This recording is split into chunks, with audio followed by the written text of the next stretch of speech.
and by corporations such as Amazon and Rupert Murdoch's News UK. In other words, austerity was fake news, pure propaganda that promoted not economic necessity, but an extreme ideology known as neoliberalism. What I find hopeful is that people have begun to call the corporate media to account.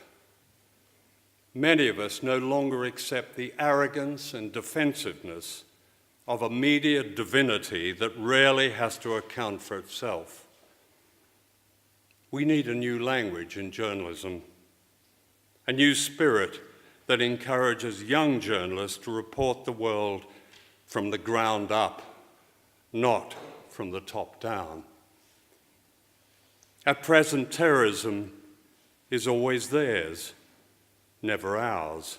Extremists are those who attack us in our cities, never politicians whose decisions condemn thousands to death by bombing and by starvation in stricken countries like Yemen. We need to challenge the rise of public relations pretending to be journalism.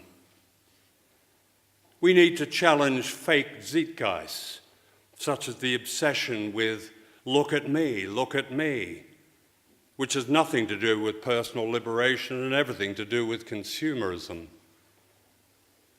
A generation ago, a postmodern cult, now known as identity politics, signaled the demise of great collective movements against war, social injustice, and inequality. We need to reclaim the critical issue of class, and especially of the class that people serve, regardless of their gender, regardless of diversity. This applies as much to social media as it does to the mainstream. The only difference is the scale of manipulation. I once met Hitler's filmmaker, Leni Riefenstahl, whose Triumph of the Will is considered a classic of propaganda.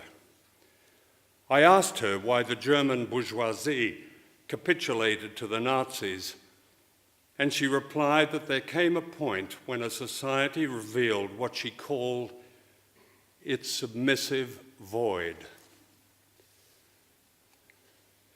We need to make haste. Political censorship is becoming routine across the World Wide Web. A free and open internet is to be abolished by the Trump administration. Dissent, once tolerated in the mainstream, has regressed to a metaphoric underground as liberal democracy moves towards a form of corporate dictatorship. This is an historic shift, and the media, both mainstream media and social media, must not be allowed to be the facade of this new order and should be subjected to direct action. To borrow from the great whistleblower, Tom Paine, it's time we stormed the Bastille of words. Thank you.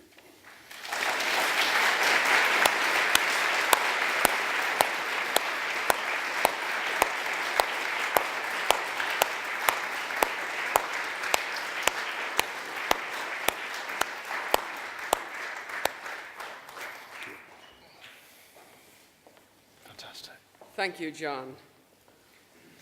Now we should have plenty